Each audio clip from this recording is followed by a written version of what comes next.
So it's lesson 4, Monday's server-side scripting with ASP.NET class. So I walked through the process quickly of how to set up a local SQL Server database. So for the MVC Music Store, if you can get it to run locally, that's great. That your connection is going to be fast and it will save you time. If you don't have the server up and running installed, what I'd like you to do is first log into your Azure portal. So you just go to portal.azure.com, log in with the credential you're used to using. And once you're in there, if we use the very second from bottom link in the left-hand navigation panel that says Cost Management and Billing, if you click that, it should show you your current subscription. Now, if yours looks like mine, that's not good. Because in mine, it's showing an Azure for Students starter. Microsoft has now made this available to anybody who says they're a student anywhere, which sounds great. It's not good for us because this offering doesn't include SQL Server, which we want. So there's a couple of potential workarounds that some people have found work for this. I'm going to show you. You can try them both. The first one I sent out by email last night. Mark? Great, then you should be good. Is there anybody who sees Azure for Students without the word starter? All right, if you're in that boat, you should be good. The problem is if your account is listed as Azure for Students starter, because this starter plan does not include SQL Server. If your subscription says Azure for Students starter, I sent out a PDF that Barak from the Friday section, probably some of you guys know Barak, he said he went through a process so that he was able to change this from the starter plan to the Azure for Students. I'll just quickly show you what he did.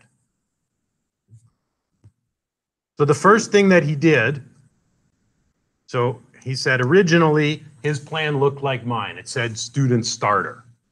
So he signed into his Imagine Store account and he went into his order history. Actually, he searched for Azure, added it to his cart, and then under the order details, it says click here to access. And once he did that, his subscription was changed. Oh, sorry, I had to go here first, saying activate. And that actually changed his account. So if yours says Azure for Students Starter, you can try this process.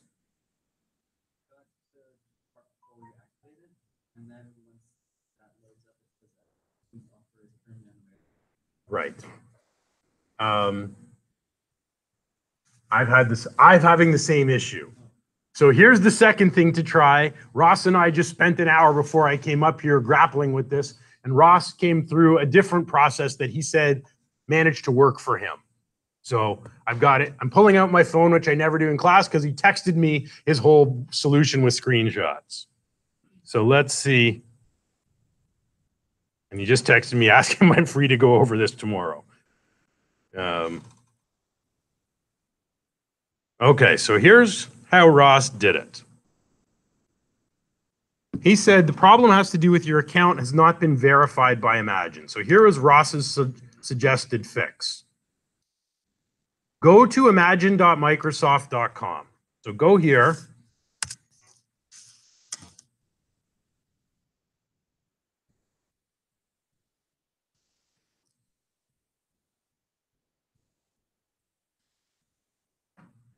Sign in, but sign in with your student credential, not a personal Microsoft login, and use like the old style of format with your star.georgianc.on.ca. Because Microsoft has a record of all our computer study students with that format. So I'm logged in here, so just sign in. If you don't see this, sign in with or you're signed in with a different Microsoft account, sign out and sign in with that credential. Student number at student.georgianc.on.ca. So log in here.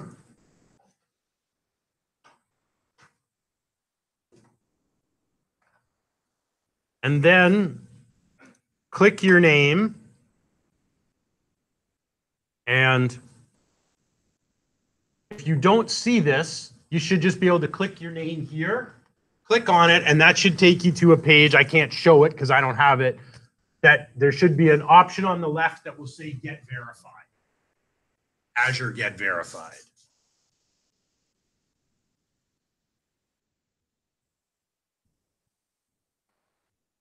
So if you get that link that says verify, an option to verify your account over here once you're signed in, I'll click mine. Should be in this section of the page.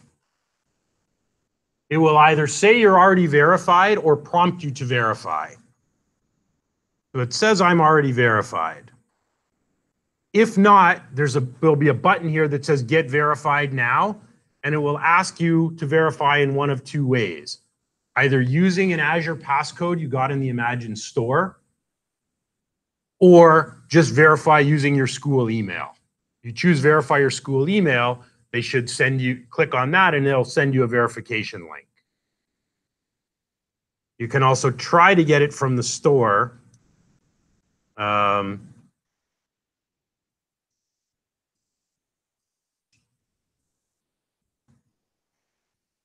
used to be that you could find your Azure order and find your passcode. I don't know if I can see it in my order history anymore. So I got an Azure code.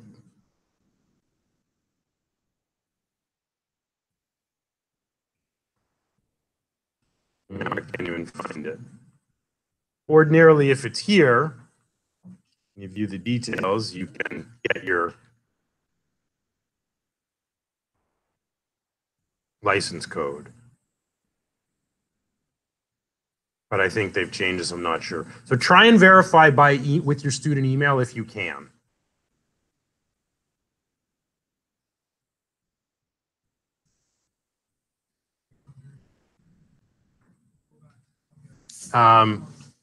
Ross's suggestion was don't click this button. If you're able to verify and it shows you're verified, you can now try going directly to the portal in a new tab. Maybe log out of the portal and log back in and see if your subscription has changed to Azure for Students.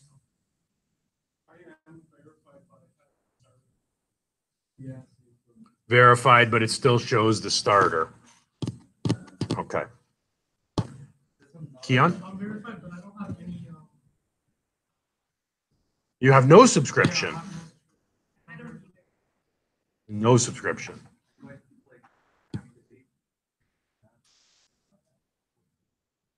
Okay.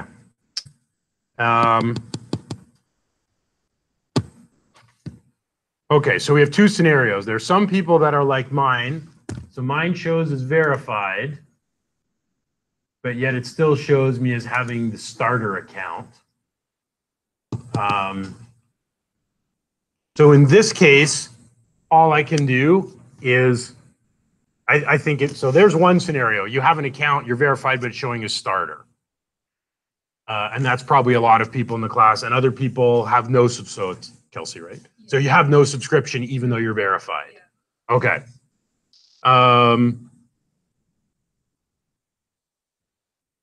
Okay, I think the solution is going to be, which isn't a great solution, we will need to do the same thing if you're in either of those boats, and that is file a support ticket. So under help and support, whether you have a subscription that says starter or whether you have no subscription, what we'll need to do, so it's under subscription management is the issue type. If you have no subscription, then you'll want to fill out a ticket saying, I'm a Georgian College computer studies student. I've verified my student status with Imagine, and I'd like an Azure for Students account, please. Not the starter, not the starter plan.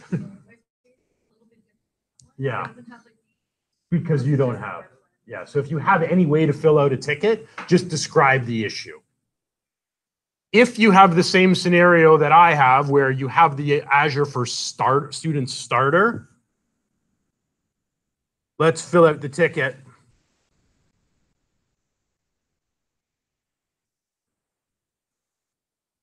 I will leave that up to you. So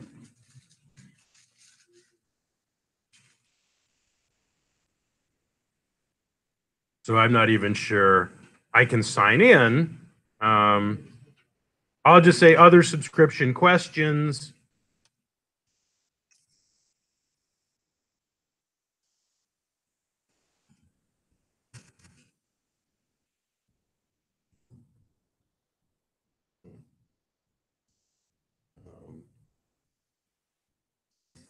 Just ask them to.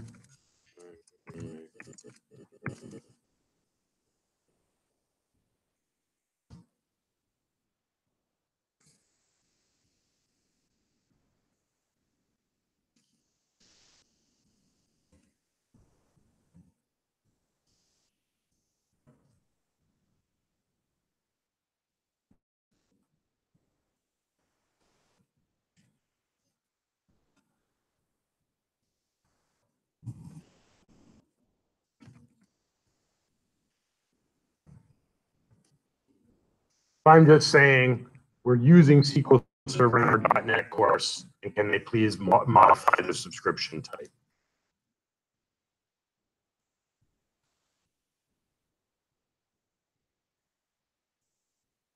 And it just wiped out my ticket. Awesome. So I get to file it again.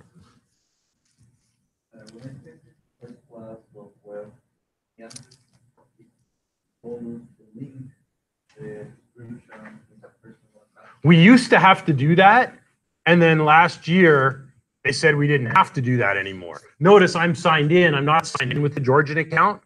I am signed in with the.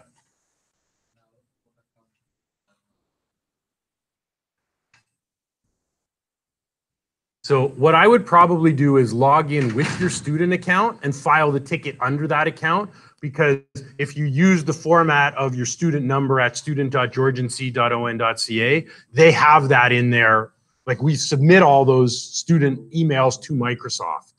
So they should be easily able to verify your status because we've already provided all of those accounts to them. So because I don't know how long it's going to take to resolve this, this is why I'm not making your assignment due next week, in case we don't get a speedy resolution. They generally are good at resolving these subscription issues eventually, but it may not happen immediately. If within, a week, your subscription is still not active when we meet next week, well, we'll then have to figure out maybe a plan B for your assignment if nobody can create a database. So I'm going to show you how to create a database on here. I am recording this. The process is pretty simple. So some of you may have access to do this. If you don't have access today, don't panic. Here's how you do it. You just go into the SQL databases option. It's not going to allow me to create another one, so I'm just going to show you. If you click on Add, see, I can't because of my subscription. But otherwise, you click on Add, and it will ask you for a database name, server name, username, and password for your database. Make sure you put those credentials in a text file. If you forget the password, you can't retrieve it. You have to then delete the database user and create a new one. So don't lose the credential that you're creating to your database. So I'm guessing a few people can have access to create a new database. Most of you probably don't.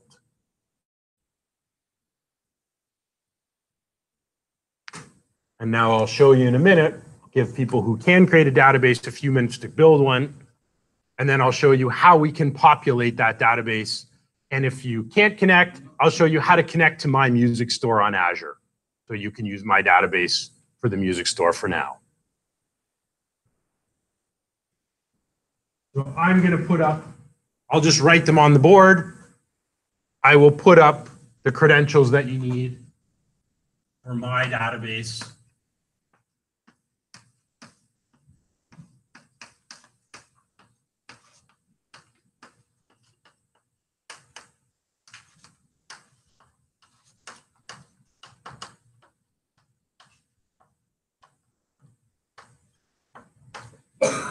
That's the host, the username,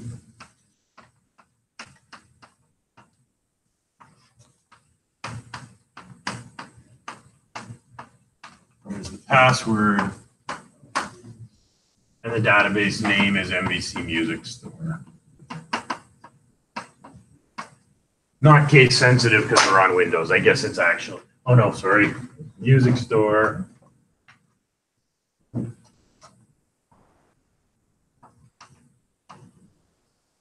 Not case sensitive. So I've already created and set up this database. If you were able to create the database here, here's how you connect to it in Management Studio so you can populate it. So all you do, the easiest thing to do is use this Registered Servers tab. We can save the server along with the credentials, so we only have to put in the login once. We don't have to every time connect, put our login. So this is kind of similar to the MySQL connection screen in Workbench. So in Management Studio, if you just expand Registered Servers, and under Database Engine, you then get this folder that says Local Server Groups. You right-click it and choose New Server Registration. So I want everybody to do this, whether you were able to create a database on Azure or whether you're going to use mine. I'm going to show you how to connect either way. You choose New Server Registration. If you created your own, put in the server name. So it will be whatever you called the server.database.windows.net. If you can't create one, connect to my server right now. There's the host. It's COMP2007 afternoon. Database.windows.net. It doesn't matter whether you're connecting to your own or to mine for now. We have to change the authentication type to SQL Server. Here's the username password combination. And make sure you check remember password. That way it won't prompt you for the password in the future.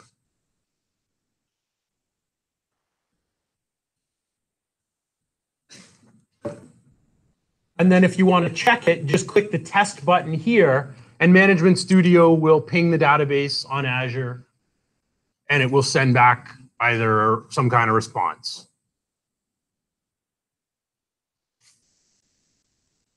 If you manage to get your own database set up on Azure, when you click test, you're going to get an error. You're going to get an IP error. The reason for this is by default, when we set up an SQL Server database on Azure, it's not configured to allow remote connections. So in order to do that, I'll go into my database and show you how I change that, because you will need to do this for your assignment. So inside of any existing database, there's a button here that says Set Server Firewall. So we'll click it. And what I did was I created a firewall rule allowing all IP addresses in. So my starting IP is 0.0.0.0 and my ending is 255. So no matter where I am, you know, if I'm on vacation, wherever I am, I can connect to that database in Management Studio. So you have to manually add in a firewall rule to allow remote IPs in. So if you were able to create a database today, if your subscription allows you, you need to go into the firewall settings and create a rule. So you just put in a rule name as a string here, and I would just allow any IP in your database. And then you just will click the save button up here. I've already done that on my music store. That's why we can all connect to it, because I've enabled this rule.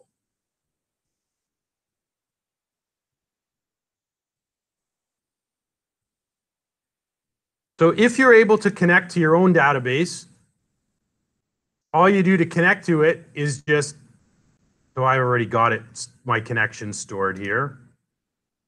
I just double click it.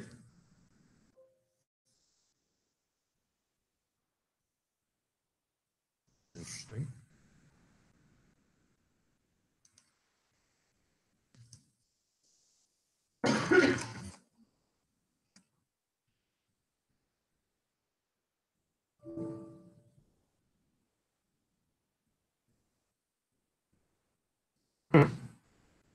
Let me close right out. That's odd.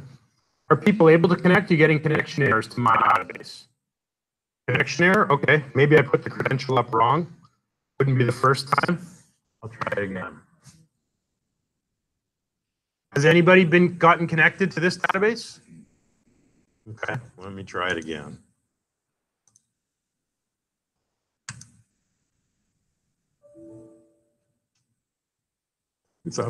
Okay, well, I better check, make sure I have my credentials right. Maybe I did something wrong. COMP 2007 afternoon. The database.windows.net.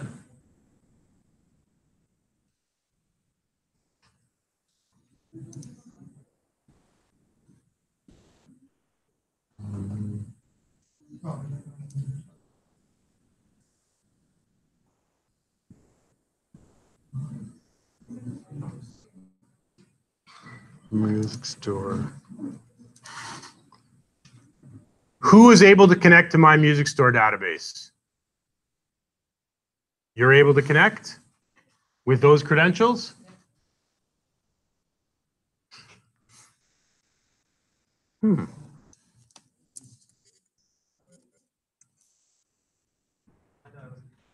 No? Okay, I may have to just reset this. You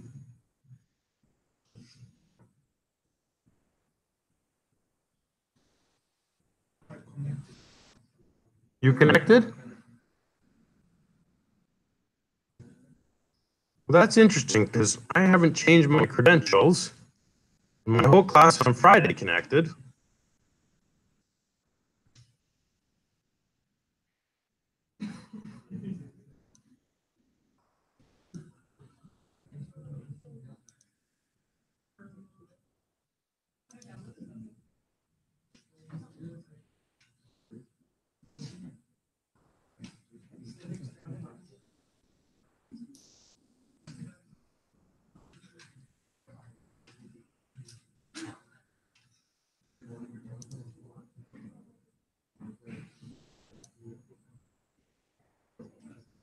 MVCDBA.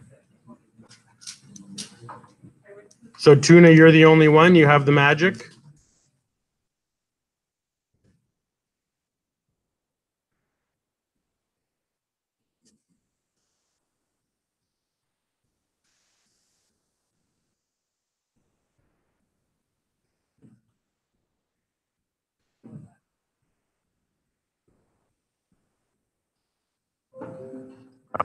Okay. One more thing you may have to do when you're trying to connect here. My apologies. So in here, the credentials are correct, but under connection properties, you then have to change the database to Music Store PM. I had to do that in order to get it to work. Try that and see if you can connect. So on the General tab, 2007 afternoon, database was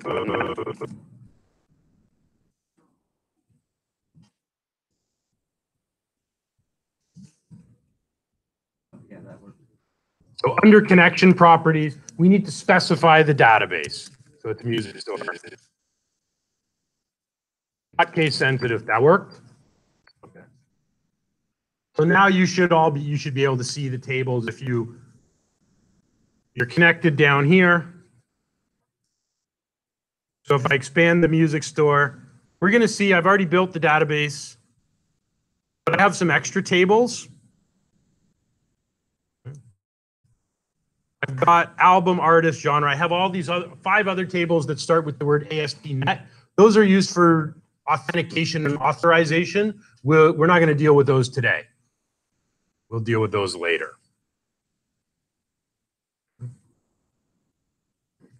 Okay. Which part? Sorry, we've been.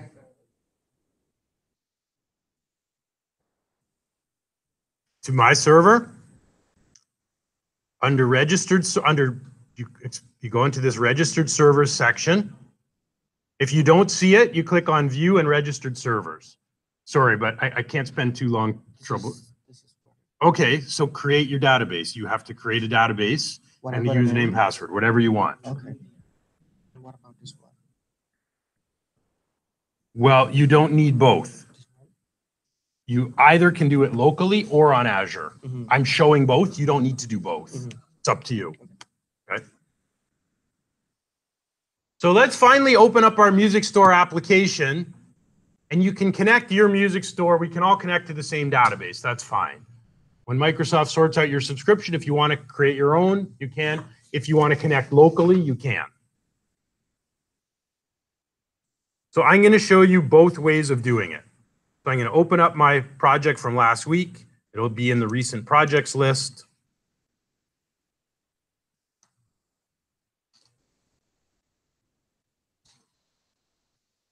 I'm going to open up Monday's project and get it running. So what I'm going to do is first connect to my local database. Then I'm going to delete that connection and connect to the Azure database.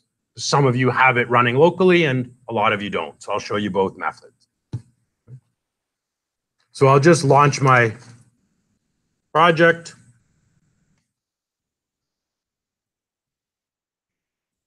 And first I'm going to connect locally. So what I'm going to do is in my models folder, I'm going to right click. I said I'm going to undo everything that I'm doing in a minute. I'm going to add, and I'm going to pick new item. And in this submenu under C#, I'm going to pick data. And what I want is the first object here, an ADO.NET entity data model. I'm going to call this music store model.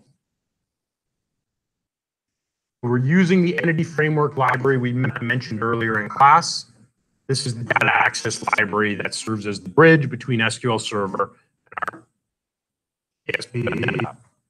Add. So it gives us all these options. Do we want to do a code first? I'm going to pick this last option, code first from database.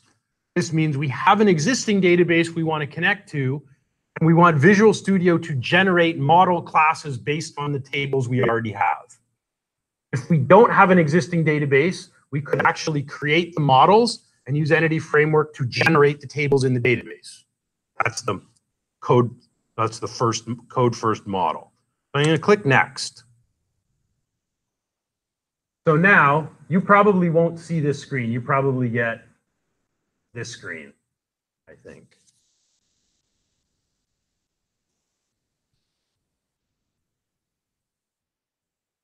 So if you want to connect locally, you can put in your server name here, and you can actually alias it in brackets as local. That generally will work with SQL Server. Pick your authentication type, whatever you use to connect locally. Save your password. And then if I click here, it shows me the list of my local databases. And I can just test it. Good to go. You may also get one other screen before this. It looks like this. It says, what type of data source? I didn't get it because I pick SQL Server and I checked always use this option. Watch, I never connect to anything else. So it skips this screen. If you get this screen, just choose Microsoft SQL Server and check always use. So I can connect locally this way. Once I test it and it says I'm good, I can just click OK. And now my application will be connected. And then I'll show you what to do in the next screen. If you don't have the music store running locally and you want to connect to Azure, I'll just change this. We're going to do it this way. We're going to use the same credentials we used in Management Studio here. So here's our server.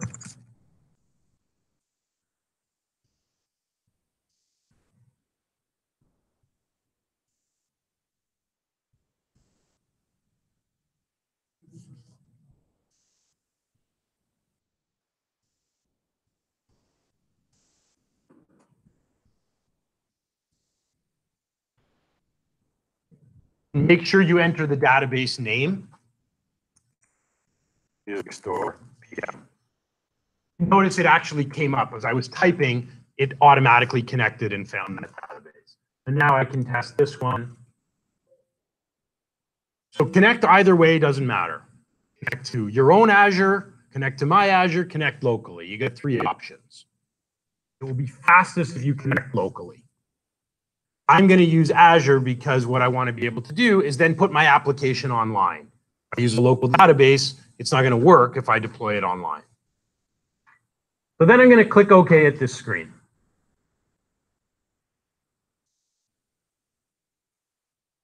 So now Entity Framework presents me, the wizard presents me with this option. Once I'm connected, it'll give me 2 options. It'll say, do you want to put the password in web.config? I'm going to say yes. I'm going to change one other thing here, and this is kind of important. It says, okay, we'll write the connection string in the web.config file for you. Here it is. What do you want to call it? And by default, whatever I'm calling my model, it gives it that same name. Our connection string is a keyword in .NET world, though. Won't matter for today, but next week when we add authentication, Microsoft's authentication libraries, they expect our connection string to have a different name. So we want to use it. We want to call our connection string default connection. That's a keyword, and all our authentication packages will look for that connection string. So I'm going to rename it and use that name instead.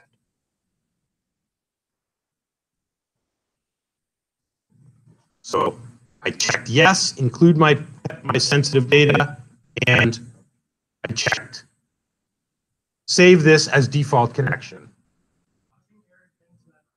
What does the error say? Yep. What does it say?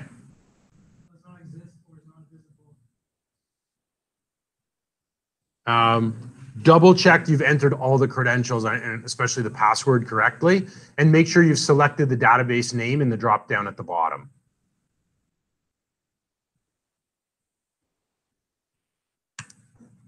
Okay. Visual Studio already gave us a connection called default connection. So I've got one of 2 choices. I can save this one with a different name and rename it later, or I can cancel out of this and I can go to my web.config and delete the existing connection. I'm going to do that because that'll give me a chance to walk through this process again. And it's new for everybody, so if I have to walk through it again, that's probably not such a bad thing. So if you got to here, good. If you haven't got to here, that's okay. We're going to do it again. So I'll just cancel out of here for a minute. And I'm going to go to my web.config file that's down here. Notice there's one up here inside of views. I don't want that one. It's the very last file above my unit test project. I'm going to open it up, and you can see Visual Studio already has a connection string called default connection that just points to a local data file. We don't want that, so I'm just going to get rid of it. So that's line 14 and 15 in our web.config. Just going to delete that, or I could just rename it. It's from default connection to something else. We aren't going to need it, so I'm just going to get rid of it. Save the file. I'll go through my model, creating my data model process again. Add. Now, because I already picked ADO entity data model, it actually shows up in the context menu, but if you don't see it, just go to new item. I'll pick the same option, use restore model. And again, I'll choose code first from database.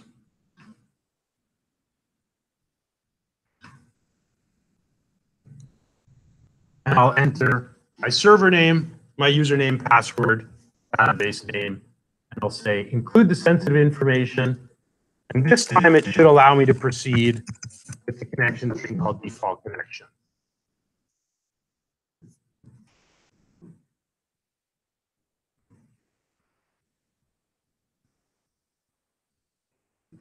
So what this does is it now connects to my database and it asks what tables do we want to include.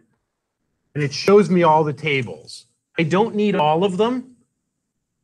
I need album, artist, cart, genre, order, and order detail. The other ones are all going to be generated later, all got auto-generated. We don't need models for those. So if you get to this screen, pick album, artist, cart, genre, order, order detail. If you're working locally, those are the only 6 tables. You won't see the other ones. That's fine. And I'll leave this checkbox that says pluralize or singularize. I just want those 6 albums, 6 tables. Album, artist, cart, genre, order, and order detail. I don't want the migration history, and I don't want any of the tables that start with ASP.NET. And then I click Finish.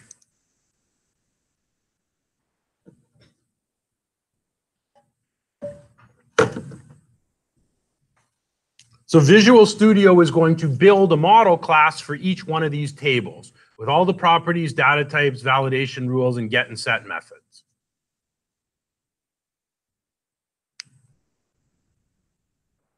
If it doesn't die on me, that's what it's going to do at least.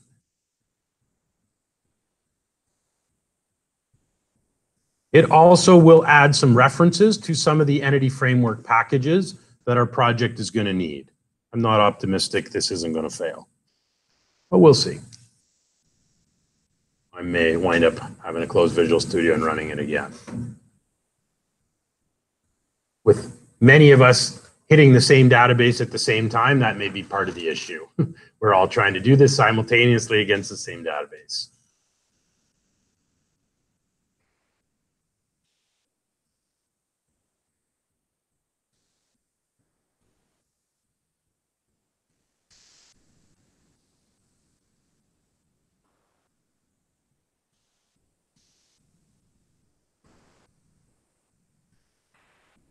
If and when this ever finishes, it's going to generate our Music Storm model here, and we'll generate, oh, okay, patience is a virtue.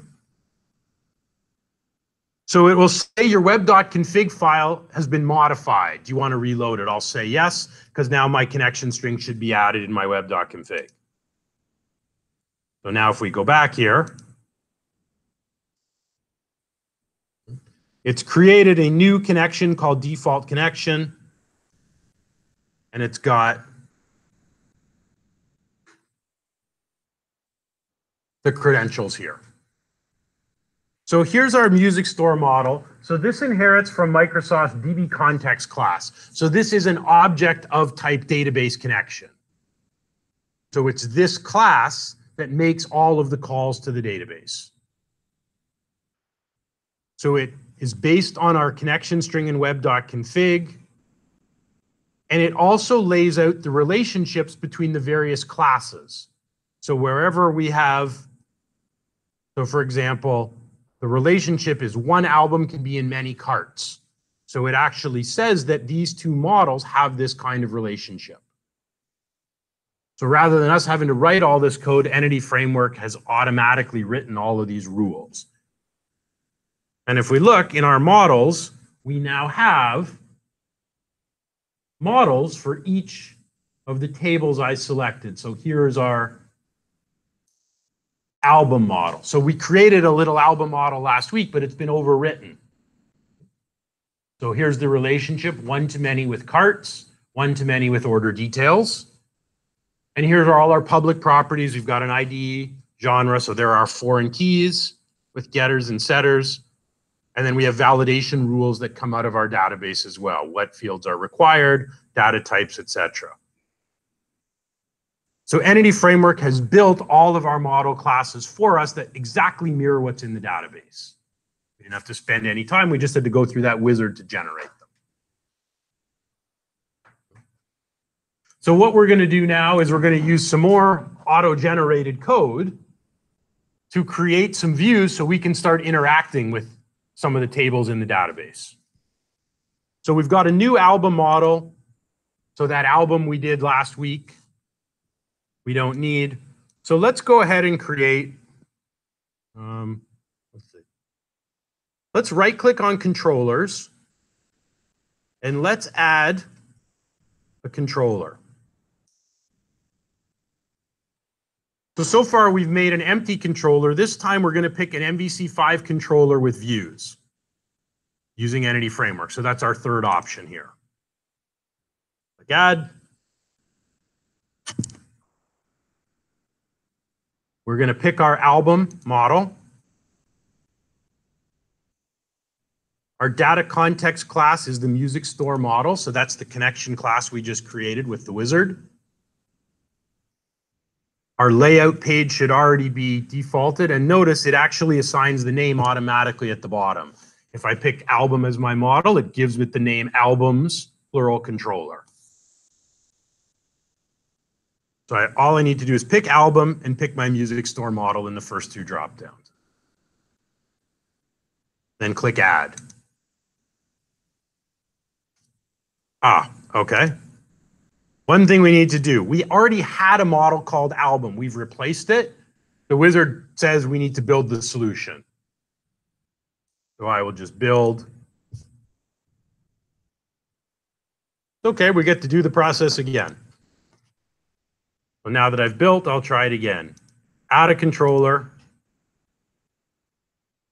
with views. Pick the album model and the music store model. Try it again. So it installs a couple of NuGet packages related to using Entity Framework. And it's building the controller, and it's building 5 views. So here's our albums controller. So here are using statements. We talked about, this was one of the questions in the quiz, right? It references our model namespace, so it has access to all the classes in the models. And the first thing it does, what's happening here on line 15, do you think?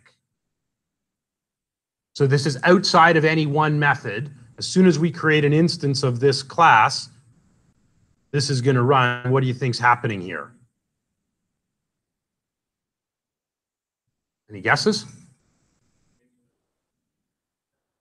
You got it. It's instantiating an instance of our database connection class. So any of the methods can talk to the database. And it will just use this local variable DB. So this automatically connects the database. So we have all these methods. So we have automatically an index method that will run at the URL localhost/albums. This will select all the albums, include parent artist and parent genre, and return a list of albums to an index view. If we go down to views, we have a subfolder called albums, and here's the index view. It receives a model of type album that's IEnumerable. It gets a list of albums. It has a table heading and then loops through the model to display each album. So we should be able to, if we build, we should be able to hit this page and see what Visual Studio built for us.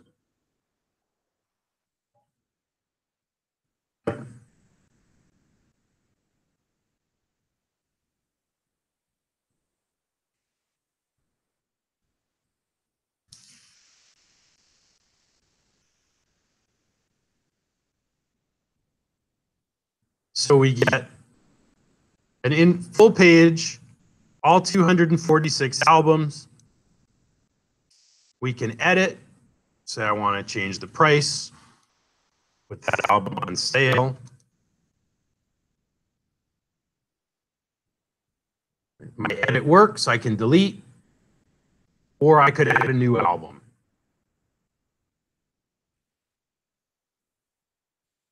Maybe I want it to show up at the top. Notice it auto-populates the drop-downs with the parent keys. So I get the list of genres and the list of artists automatically here.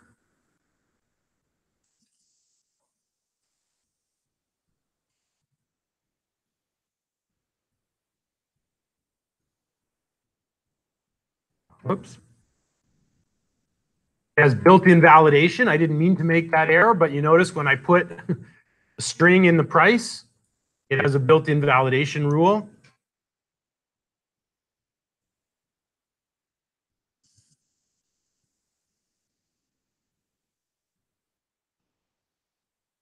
So my art is not required, and it shows up down at the bottom of the list. So this isn't production ready, but it's a really good starting point. We can now modify these pages so that they work better. In fact, we should do that. I can suggest a number of things we probably want to change here. I could think of at least 4 or 5 things that we would need to change. What's one thing we should change on this page?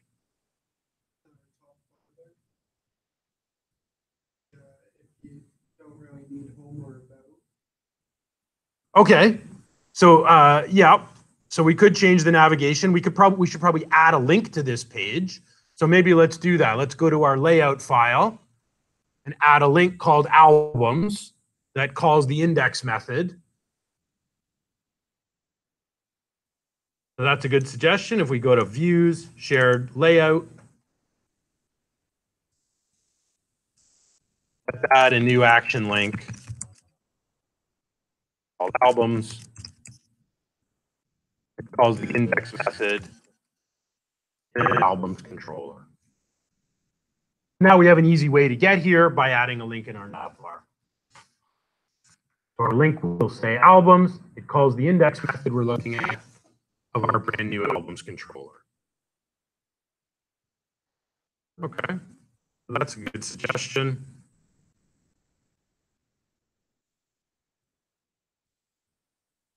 Okay, what else would you change about this? If you owned the MVC Music Store and I was your developer and I said, here you go, album page is done. Mark? Maybe change the album art URL to just album art, because the customers are not really gonna like just looking at it. Right, so it pulls the column names exactly. We may want to alias some of those column names. So here's how we can do it. We have a couple options. We could just go into the view and hard code that in, or we can actually globally give this an alias, because if we change it here, that's fine. But notice all the other views still say album art URL as well. Adding, editing, doing the same. So we can actually make this change globally. Where do you suppose we could go if we want to change this property name and kind of give it an alias, so anywhere we refer to it, it shows that friendly name instead? Yeah, okay, so let's go to the album model. And right here, so on line 33, there's our album art URL field.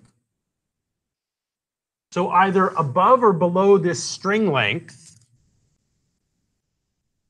you can set up an alias. Giving it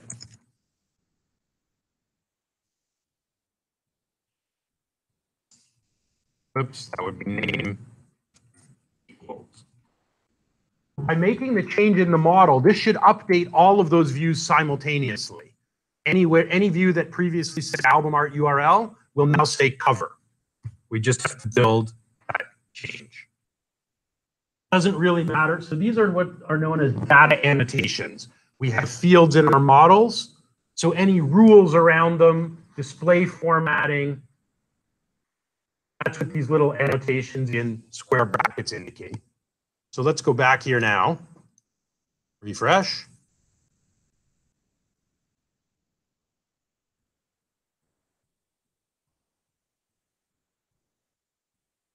So this album art URL label should get updated everywhere.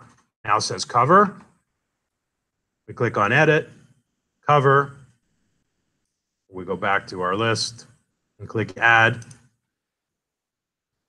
So we can change that in the views, more efficient to change it in the model. Then if we write additional views, we can just reference that property. To the table. Yep. The genre and the artist both are labeled name. Yeah. So in the artist model and the genre model, we have a property called name, which is okay there, but here it's not great. So we probably don't want to change those globally. Those we may want to change specifically just on this page.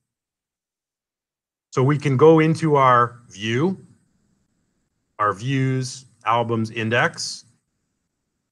So this is how those column headings come out. It's being pulled from the actual models with this HTML display for. That looks for any friendly name for a property.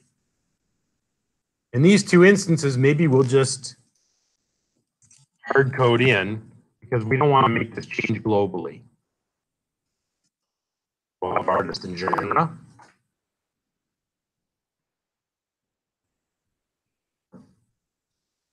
Should change those two values. Okay. Anything else you'd change about this page? You happy with it? Ready to pay me for it? Looks good.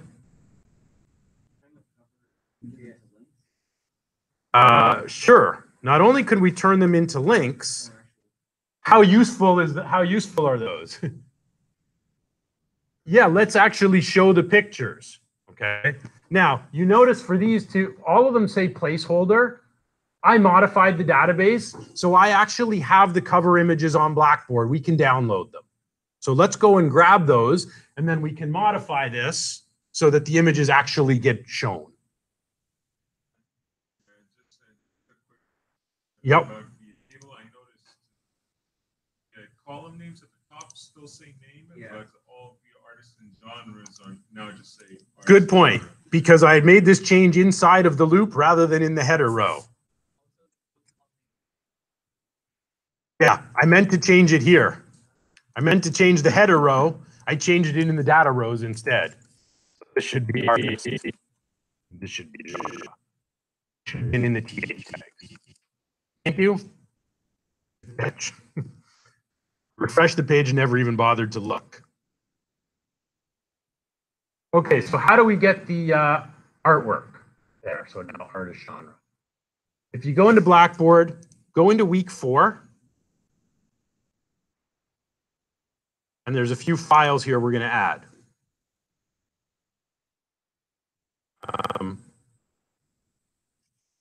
Okay, so we're going to save. Let's save this for those about to rock cover as well as the Let There Be Rock cover. And then we'll grab that last file in a minute, the music store asset. So I'm going to save this, right click the AC/DC cover.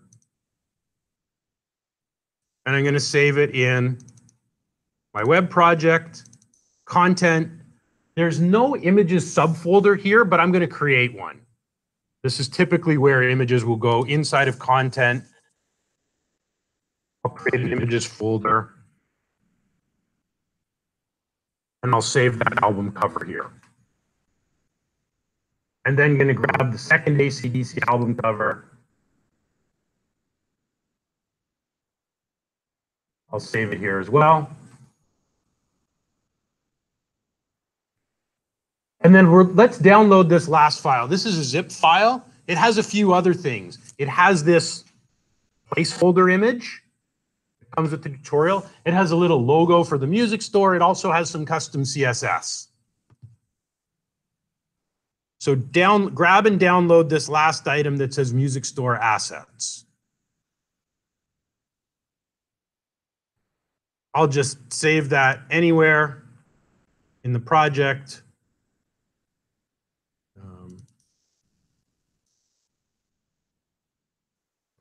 Then I'll go and extract a couple things from it. We may not use everything today.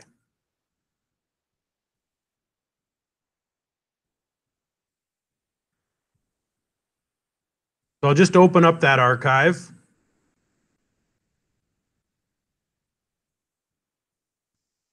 And for now, just grab the images. Once you open it up, there's a logo we might use later for the header.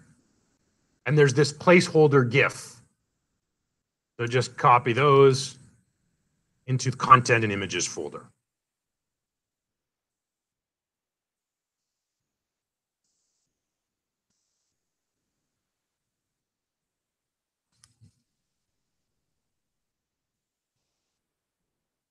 So I've got 5 images now. The 2 albums I downloaded and the other 3 that were in the zip file.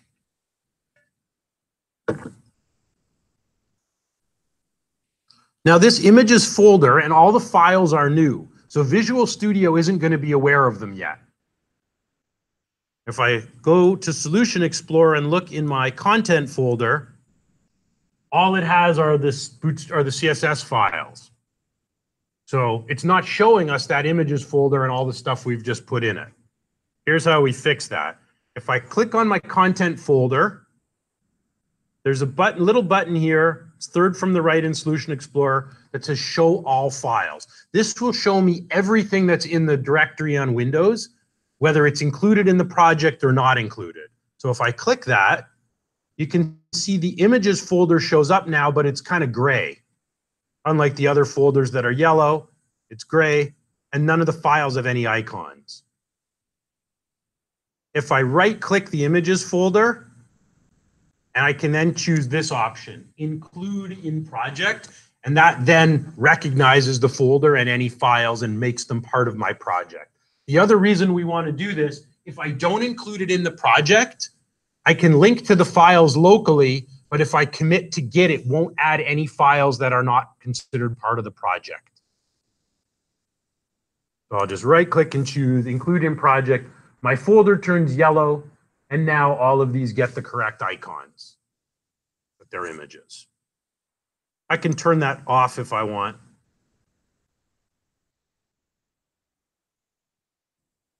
So now what we're going to do here is we're going to modify this. Instead of an HTML display 4, here's what we'll do. We'll put on just a regular image tag. But notice also, these images have the full file path. So if I just do this,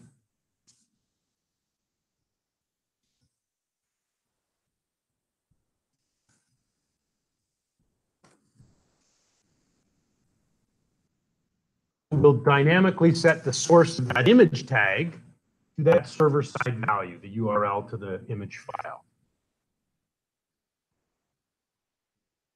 Now, if we reload, those album covers might show up. They may not look very good. We may have to modify it a bit more.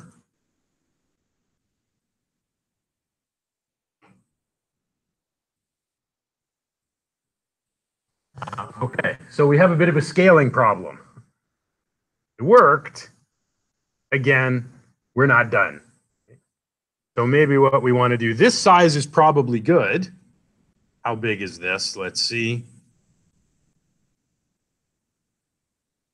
So it's 100 pixels. So maybe we want to put in dimensions in our image tag.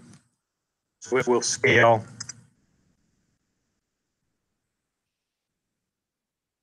Let's see if that's better.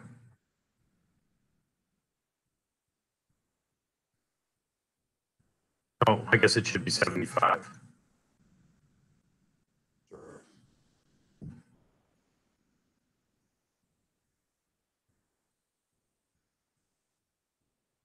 Okay. So we could probably crop those. It's not perfect, but it's better.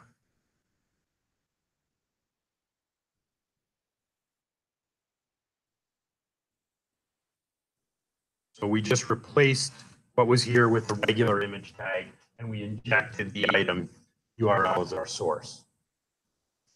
Anything else we should do with this page? Keon, stay awake for 10 minutes. We're almost done.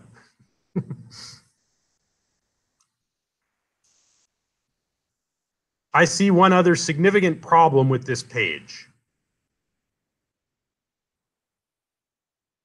How easy is it going to be to find a particular album on this page? Right.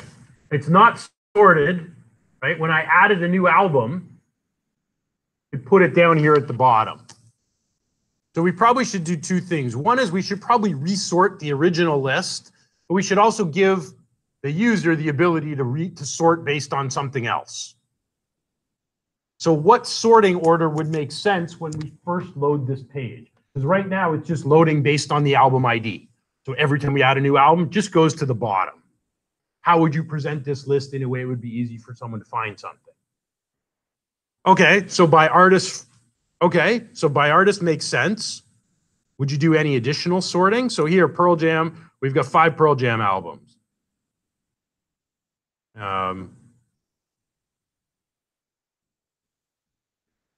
Within a particular artist, how should we sort them? Yeah, maybe alphabetically by title. So we actually want 2 sortings, first by artist, then by title. So it might also make sense to then move the title column over beside artist. We're going to sort here and then here. So first, let's swap the columns. Then let's look at how we add the sorting. And then the last thing we'll do is we'll make the column headings clickable. So the user could click any heading and sort ascending or descending any way they want. And we'll maybe just add one other bootstrap class to make the table a little easier to view. So first thing in my header row, let's swap genre and title. Title is the second heading. Genre is the third heading. We'll do the same thing in the table body. Just move the title in front of the genre.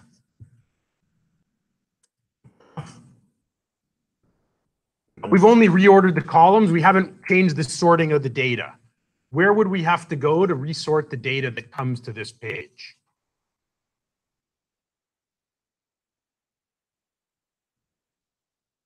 Where are we fetching the data from? Right. In the controller, we look at our index view, right? This just runs a query. So by default, without any sorting, it's just going to order by primary key, sequentially from the oldest record to the newest. So we can either sort in here. We can also sort in here. I'm going to do it right here. So before we convert it to a list, we'll use order by. We use one of these lambda expressions.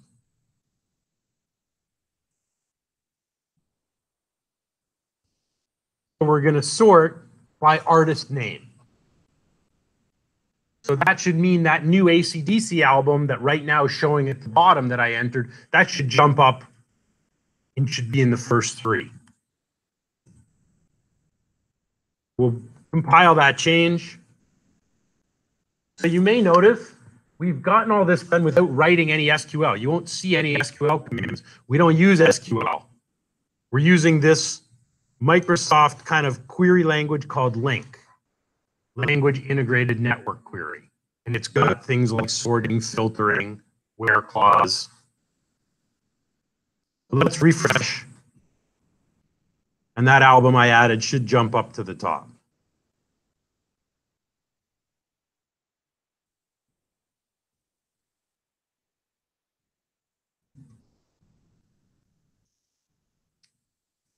So it's here. Here's our new album, which is good. We're now sorting A to Z. We get Aaron at the top, and we should get ZZ Top at the bottom. We don't have ZZ Top. We have Zecca Pagadino. Now, we want to also sort now, though, alphabetically by title. And I've got F, L, and G. So we want the new album I added to be in between. So we can only have one order by clause when we're writing a query, but we can have unlimited then by. And we also have order by and order by descending, as well as then by descending. So we can order ascending by the first column and descending by the next one if we want to. I'll do then by.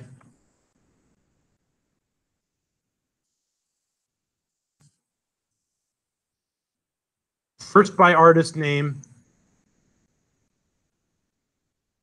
A is just an anonymous parameter representing the albums.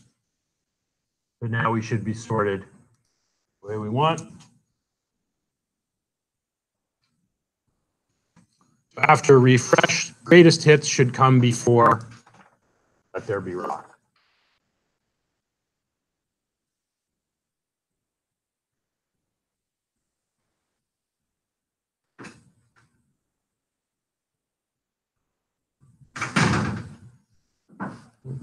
So now it resorts in the order we wanted it. First by artist, then by title, F, G, L. We'd probably want to use the order by on here as well. I'm not going to do it right now. But for example, these lists are also just ordered by ID. So on our edit and add views, these are by ID rather than alphabetical. So finding an artist, it looks kind of alphabetical, and then you get down to the bottom of the list and it's everywhere. So obviously in the query that populates these dropdowns, we'd want to use an order by here as well to make them more user-friendly. Okay, our last two items. The first one is like a 2-second fix. I'm going to add one more class on here and also change this heading. So by default, it will write an H2 tag with the name of the view. We don't want a view that says index. We want this to say albums. So up at the very top, put in albums. I'm going to add a couple classes here to my table. I'm going to add table hover, table striped, bootstrap CSS. This will make every second row gray. And also if I roll my mouse over, it will highlight the current row.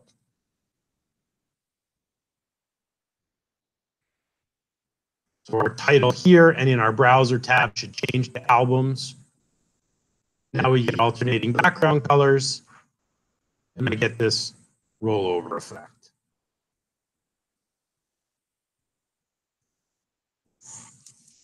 One question.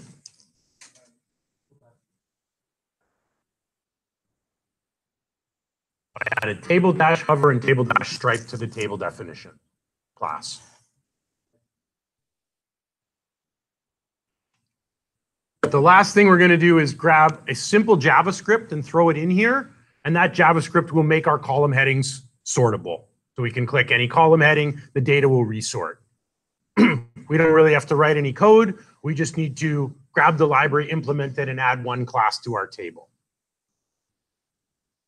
So that file is on Blackboard. Last thing you need for today. It's this sorttable.js. Just save this file. And this is going to go in our scripts folder. Oops. Sorry, I may need to open it up. My apologies. Right here, we'll download the library. It'll take you to this link. And we can download the library here. So save it to our scripts folder. We're going to link to this script in our layout page. And then all we need to do for any table is add the class sortable. It will automatically be sortable.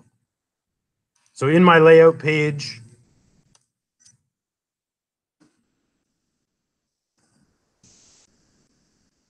inside the script, sortable.js with 2 T's didn't show up because I haven't included it in my project. I go to scripts and show all files. I'll just include it.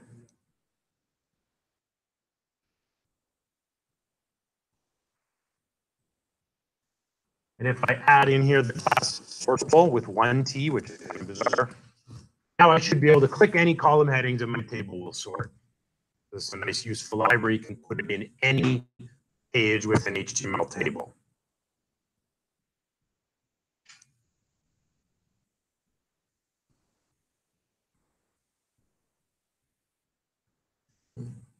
And then I can sort up or down by any column. If I wanted to make these look like links, so I get the little cursor, I can just wrap an anchor tag with an href equals $ equals number sign, so they look like links. If I want, I'll do it for all equals.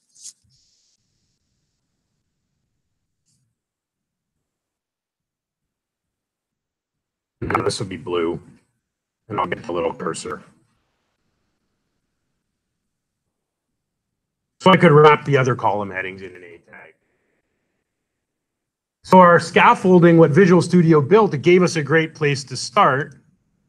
And in what, 20 minutes, we've made this into a much more functional page where the data is presented in a way that makes sense and somebody might actually use this. So it's kind of the same for all of these views. Rarely are you going to be able to use them exactly as they're auto-generated. It's a starting point, and it's the same in your assignment.